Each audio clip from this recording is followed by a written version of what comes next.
Assalamualaikum warahmatullahi wabarakatuh.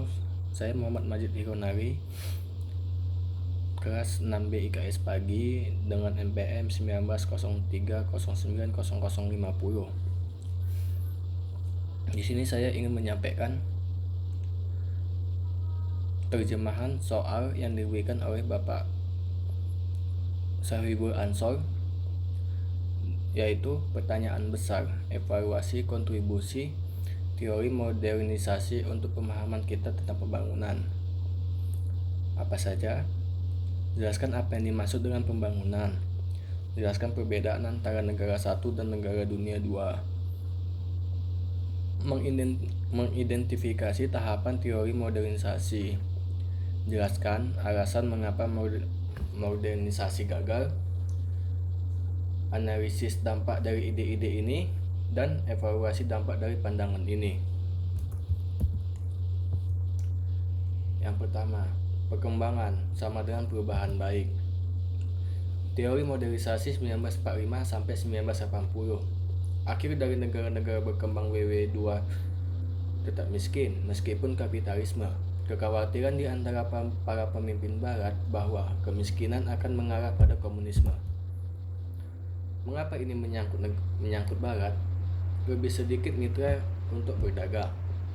Semakin kuat dukungan untuk ideologi komunis, semakin lemah kapitalis. Komunis menghambat kepentingan perdagangan as. Komunisme adalah tentang swasembada. Teori modernisasi.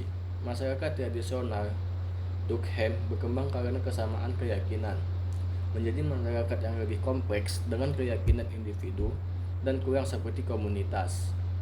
Tonis. Agama dan komunitas digantikan oleh hubungan ilmiah dan dangkal. Dari ide-ide inilah teori modernisasi berkembang seiring kemajuan masyarakat melalui tahap-tahap evolusioner. Modernisasi adalah proses evolusioner yang membawa perubahan evolusioner. Bagaimana? Teori modernisasi memiliki dua tujuan utama.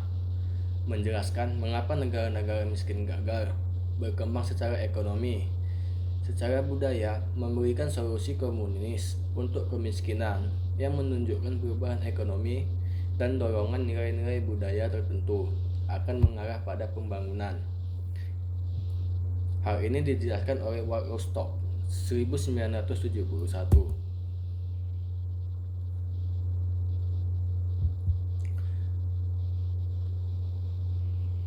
Tahapan modernisasi. Rostow mengusulkan agar negara-negara bergerak melalui 5 tahap. Yang pertama, panggung tradisional. Yang kedua, tahap transisi atau prasyarat untuk lepas landas. Yang ketiga, lepas landas. Yang keempat, berkendara menuju kedewasaan. Dan yang kelima, konsumsi masa tinggi. Rooftop tahap 1, yaitu tradisional, antara lain pertanian subsisten, teknologi kecil, dan kurangnya sistem keras, mobilitas ekonomi. Yang tahap 2 yaitu prakondisi untuk lepas landas, yaitu permintaan bahan mentah, perubahan ekonomi, pertanian komersial untuk ekspor, mobilitas sosial individu, perubahan struktur sosial. Rostow tahap 3, lepas landas, yaitu industri manufaktur, 1 atau 2 ilmiah, sektor sekunder atau barang berkembang, dan biasanya melalui pakaian, tekstil. Tahap 4, berkendara menuju kedewasaan, yaitu diversifikasi industri, manufaktur bergeser dari modal ke barang konsumsi, pembangunan infrastruktur transportasi dan sosial.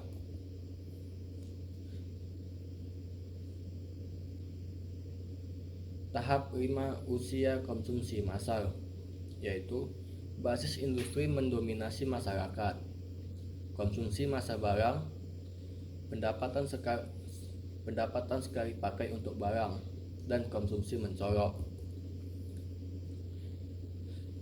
Mengapa modernisasi gagal? Masyarakat target person gagal memodernisasi karena mereka tidak berevolusi dari masyarakat tradisional ke masyarakat modern, kecuali mereka telah pindah dari khusus untuk standar universal dianggap berasal dari status yang dicapai. Korektif ke masyarakat individualitis, artinya mereka perlu menolak beragama dan memeluk ilmu, menolak budaya dan menganut konsumerisme, menolak kekeluargaan dan menganut hierarki seperti sistem kelas. Fungsionalisme Talcott Parsons 1902 sampai 1979. Mengapa modernisasi gagal? Modernisasi gagal itu karena hambatan untuk pengembangan, yaitu meliputi nilai dan sikap tradisional, kurangnya nilai dan sikap modern yang diperlukan, seperti kebutuhan untuk mencapai tingkat kelahiran yang tinggi dan pertumbuhan penduduk yang cepat, kurangnya keterampilan kewirausahaan, kurangnya keinginan untuk bersaing, kurangnya bank dan lembaga keuangan untuk menyediakan modal, dan kurangnya teknologi. Bagaimana ini bisa diatasi? Hambatan sosial.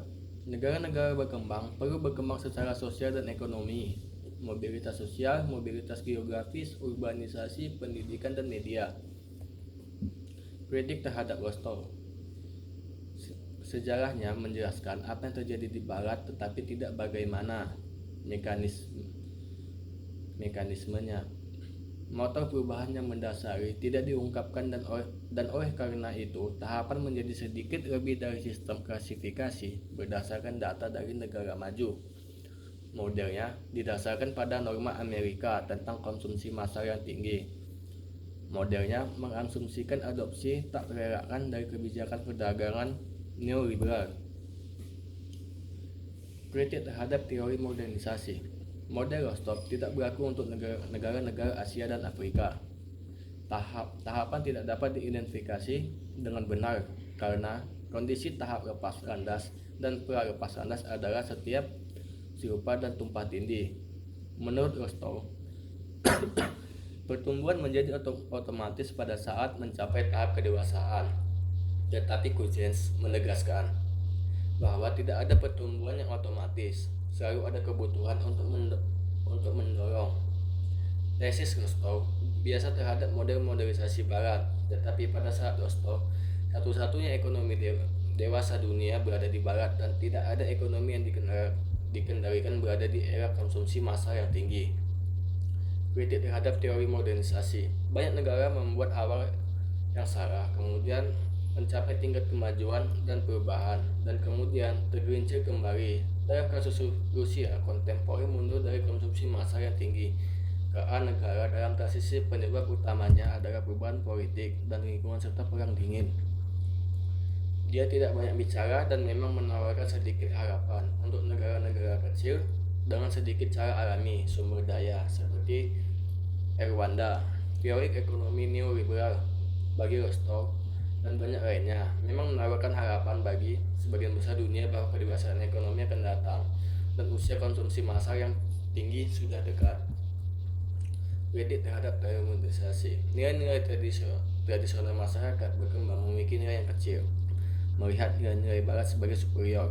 Edward Teger, ekonomis, memiliki perpaduan sempurna antara agama rasionalisme Barat.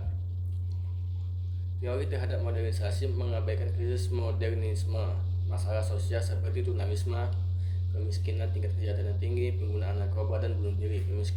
Kemiskinan belum diberantas di negara maju. Perlawanan terhadap imperialisme budaya Barat atau Amerika. Mengabaikan kontribusi dari sosiologi yang berbasis di negara berkembang. Mengabaikan gagasan bahwa pembangunan perlu spesifik budaya. Alih-alih sebuah rencana ditetapkan yang mencoba mengadopsi pendekatan satu Indonesia untuk semua. Modernisasi adalah kuda Troya karena akulturasi adalah jantung dari bisnis pembangunan. Teori modernisasi melihat pembangunan sebagai proses yang diprakarsai dan dilaksanakan oleh kekuatan luar. Penekanan pada peran ahli dan bantuan dari luar, mengabaikan inisiatif lokal atau kemampuan untuk membantu diri sendiri. Menurut Karmel, 1996, pendekatan merendahkan dan tidak manusiawi internalisasi oleh negara berkembang bahwa mereka tidak kompeten.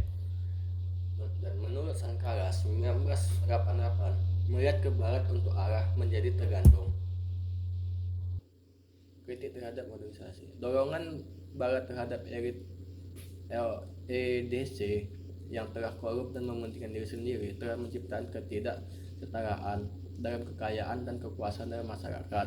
Batas ekologis modernisasi tidak dapat diperluas ke semua arena karena planet memiliki batas-batas. Beberapa masyarakat harus mengkonsumsi lebih sedikit. Kerusakan sosial menciptakan kebutuhan palsu melalui iklan dan pemasaran, misalnya alkohol dan rokok. Teori modernisasi terlihat dalam kebijakan IMF dan Bank Dunia. Masyarakat kapitalis industri umumnya masih dipandang sebagai paling sukses, menyebabkan kebijakan neoliberal pada tahun 1980-an dan 1990-an. Demikian yang saya sampaikan tentang terjemahan dari presentasi saya. Apabila ada kesalahan saya mohon maaf. Wa taufiq wal hidayah. Assalamualaikum warahmatullahi wabarakatuh.